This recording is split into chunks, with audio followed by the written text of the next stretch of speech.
Hello, my friends, hello, and welcome once again to Stately Von Manor, where Roger and I have returned for my weekend reading report, where I will talk to you about all the exciting things that I read during the past week and some of the stuff that just sort of magically arrived here at the manor. I had a couple things sort of show up here. And so that's kind of cool. I'll talk about that stuff, but first let's talk about the stuff that I read last week. Read a couple interesting things for my 500 book challenge, the challenge where I'm reading 500 books that I own before I'll buy any new ones. Started off this week with book number 60 on the challenge, and that was this one. I finished Tides of War by Stephen Pressfield, a novel about Alcibiades and the Peloponnesian War, or Alcibiades. It's pronounced in one of those ways. I'm not sure which. But Tides of War by Stephen Pressfield. Pressfield wrote the very popular Gates of Fire, which was a very popular historical novel about the 300 Spartans and their last stand against the Persians during the Persian War. This is about the Peloponnesian War, where Athens and Sparta fought, along with all of their allies. Very interesting war, chronicled by Thucydides in his history. This novel was good. It was a good novel, and it actually finished off pretty well. It had a good ending. I have to give it that. I have some reservations about this book. I don't think it held together as a novel particularly well in some spots. Jumped around a lot because it was trying to cover some of the highlights of a very long war. I mean, this war took decades. And there was a lot going on. And I wish it had followed the exploits of Alcibiades more closely, because he was a really interesting real-life historical figure. But we always see him from a distance, you know. The main character in this is a soldier and mercenary who isn't particularly likable or interesting. But despite some of the shortcomings, there are some great moments in this book. And he certainly knows how to write about an ancient battle or an ancient war. It has some great moments. I read this for Booktube at War, the event going on this month, which was created by a viewer, actually, DDB, where all month we are reading books about war. And so this is the first book I read, and it's good. It's not great, but it's good. So Tides of War was the first thing I read. Then I read one of the worst books that I've ever read in my life. Oh man, it was terrible. So, and I ordered this book, which was okay. It's okay for the challenge because it was actually a book by a booktuber. And an exception to the challenge is that you can buy books from that were written by booktubers, so that you could support your fellow booktubers and your friends. And so I bought this book, and it arrived, and I read it, and it was terrible, and it was awful right from the start. And I'm not going to say what the book was or who the author is. I thought about this when I was reading it, and after I finished it. It only took a couple hours to read. It wasn't particularly long. And I thought, well, how am I going to talk about this book? Because this book is legitimately an awful book. And I thought, you know what? I'm not a professional book critic. No one's paying me to do this. I'm not duty bound to talk about every book that I read. And I certainly don't want to trash this person's book on my channel, even though it was awful. Like I said, one of the worst books I've ever read. I mean, it was so bad that Ed Wood wouldn't make a movie about this. It was so bad. So, yeah, and I kept reading it and thinking, it was like a car accident or some terrible tragedy where you just can't turn away. It was like that. I kept thinking, is this a parody? Is this supposed to be this wretched? It was ridiculous. Everything about it was ridiculous. I mean, what it was about was ridiculous. And the story itself, it was bad. It was a bad book. Let's leave it at that. I probably could, if I were to review it, I could talk about it for like 45 minutes. But I'm not. Let's just say I read a really bad book by a booktuber who will remain nameless. Wow. And it doesn't count. It does not count for the 500 book challenge because it was something I bought to support this booktuber so I could read this booktuber's terrible book.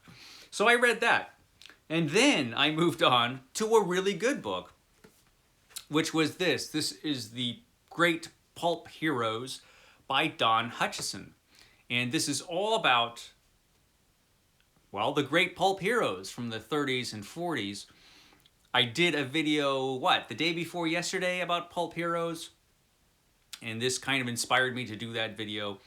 I'm doing a pulp hero project where I'm reading a bunch of old pulps, a bunch of the old hero pulps like The Shadow and Doc Savage. And this has, each chapter is about a different pulp hero. There's the Spider there, one of the greatest. And it's just tremendous fun. It talks about Captain Future. I wish I actually had more Captain Future. I don't have to. I have like a couple books for Captain Future, but that's it. But there's the Phantom Detective. And we've got the Black Bat. I actually do have quite a bit of the Black Bat. Although, I picked these books up years ago and never read them. So now would be a good time. We've got the Green Ghost Detective, which I have never read at all, and I don't have any of his stuff. So this was great. Don Hutchison wrote a great book. It's not particularly long, 276 pages. If you ever see this and if you're interested, I highly recommend it. A lot of fun. So yeah, The Great Pulp Heroes, that's what I read next. And then, now it's back to Booktube at War. It's back to Booktube at War. I just started this book, The Killer Angels by Michael Shara. I've got this old paperback copy, all about the Battle of Gettysburg. And apparently, this book, the film Gettysburg was based on this book. And you can tell because a lot of the dialogue was taken right from the book and put in the movies. So far from what I could see. I'm not very far into it. How far into it am I? This book is how long? This book is 360 pages long in this paperback edition. I am only on page 38. So I literally just started this yesterday. I have not actually had a lot of time to read, unfortunately. This has been another really, really busy week, which you might have noticed. I haven't been around much this past week. I missed Epic Comic Book Wednesday. Sorry, guys. But I was just too busy, and Steve Donoghue was sick, so we'll be back this Wednesday. So I just started this, and it is really good so far. I can tell this is going to be a great book. So, yeah, this makes up for the terrible book I read from a booktuber. Or it will make up for it, because this one looks to be really, really good. It's been really good so far. So I've been reading this, and I will probably finish, hopefully I'll finish it this week, and I can talk to you about it next week, and tell you how great it was. So Booktube at War, I haven't read, like I said, as much as I've wanted to. We're already, over halfway through the month or something like that, I think? Time flies, man. We might have to make use of your time machine again so I can get more read this month. But this is a really good book. So happy I'm happy I took part in Booktube at War so that I could, be inspired to read that book. So that was that. I've also been reading this book for my World's Finest project where I read Batman and Superman every day of my life. I'm reading these old Gil Kane stories from the early 80s for Superman, and they are a lot of fun, I have to say. A lot of them are written by Marv Wolfman, And I would say that the artwork is probably better than some of the things going on in the stories. My partner on Epic Comic Book Wednesday often will talk about the Stan Lee virus, where he thinks Stan Lee infected all of comic bookdom with making comic books all like Marvel comic books, where Marvel comic book characters all have real life problems and hang-ups and stuff like that. You see some of that in this book, in that at this point, when these stories were written, Superman wasn't selling particularly well, which is why they did the revamp a few years later with John Byrne. And here, despite having some really good stuff in here, you also see some like kind of manufactured drama when it comes to the characters. Like Lois Lane at this point is dating Superman, but doesn't know that Superman is Clark Kent. Clark Kent, however, is dating Lana Lang, and because he just gets around Clark Kent and Superman, and then Clark Kent and Superman and Lois Lane are having troubles, for no reason. They're just manufactured. Let's manufacture some troubles. And there's other stuff like that. Like you'll just have a page of soap opera drama just thrown in there just because they felt like they needed to have that. Whereas the superhero stuff is actually quite good, and they probably should have just concentrated on that. But like I said, at this point, Superman wasn't selling great. And so I think they were trying to do what they could to kind of make it more like a Marvel comic in that way. When really they should have just concentrated on the superheroics, because Gil Kane sure could draw that stuff really, really great. And we have the really weird version of Brainiac that shows up. Brainiac was transformed into this extra creepy version of Brainiac for a while. And that was fun. So a lot of good stuff in this book. I haven't finished it yet. I've got a few more stories. And that, I've been reading this. This is the Silver Age Omnibus for Batman. Very, very strange period for Batman. A bunch of weirdness in here, but it's fun. And we do have some artwork by Dick Sprang, like when Batman goes to ancient Babylon, which is going to happen in a 1950s story. And Dick Sprang is just one of my favorite Batman artists. He puts so much detail into the backgrounds, and he has such style and flair. The rest of this book is illustrated by Sheldon Moldoff. Yeah, Sheldon Moldoff, who is not nearly as good as Dick Sprang, but still pretty good for a 1950s Batman. I mean, it's 1950s Batman. And so it's fun, just really, really, really weird. Very, very Silver Age stories in this one. Also, I got this, which is Aquaman, 80 Years of the King of the Seven Seas. So Aquaman has been swimming around for 80 years now. He's been around. And according to this book, he is one of those characters that had been in continuous publication for decades. I guess for a long time it was just Aquaman, Wonder Woman, Batman, and Superman. They were the only superheroes that kind of survived from the Golden Age and into the Silver and Bronze Age continuously. I thought that Green Arrow was another one of those characters, but apparently not, according to this. But yeah, Aquaman. I got this yesterday, actually, and immediately started reading it. I should be reading for Booktube at War. I should finish Sergeant Rock, because I'm only halfway through Sergeant Rock, the Showcase Presents volume. But then I couldn't help myself. I had to start reading Aquaman. Because this is a character he's one of those DC characters. I haven't read many of his older stories, which are actually quite fun. And so, of course I had to just pick it up and read it right away, even though I don't have time to do so. This is no time for mood reading. It's Booktube at War. Oh well, I just ruin everything, and I'm reading Aquaman because it's awesome. This is a lot of fun. So I'm reading this right at this moment along with all the other comics. I did get some other things in the mail.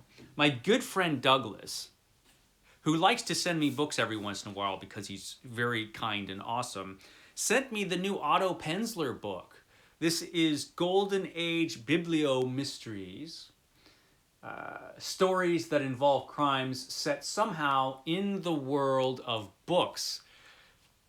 Well, how awesome is that? And so this has a bunch of classic crime stories that are set in the world of books. Our world. You know, of course, our world also has reanimated corpses and other things. But, you know, books also. Books are the main part. So thank you, Douglas, for sending this to me. That was really awesome. Golden Age Biblio Mysteries. I look forward to reading this. That's cool. So I got that, and I got another really, really cool thing that was sent to me by the publisher, which I very much appreciate, and that is 3 issues of Tales from the Magician's Skull, which is a sword and sorcery magazine that I've been hearing about, but I haven't read it yet. And now I've got these awesome issues. So what do we got? We got Tales from the Magician's Skull number 8. And the artwork is really cool. There's the Magician's Skull himself on the back there. And full of short stories and artwork, all sword and sorcery stuff. Looks really awesome. I mean, this is really cool stuff. So I appreciate this being sent to me. Thank you very much. This is great. Tales from the Magician's Skull. And then we've got issue number 9. And issue number 10. I think this is the latest issue, but I'm gonna check. So yeah, I'm gonna tear through all of these as soon as I get a chance because these look really fun. So yeah, Tales from the Magician's Skull. Sword and sorcery stuff. Love sword and sorcery. It's my favorite subgenre. Sword and sorcery is. Couple more things.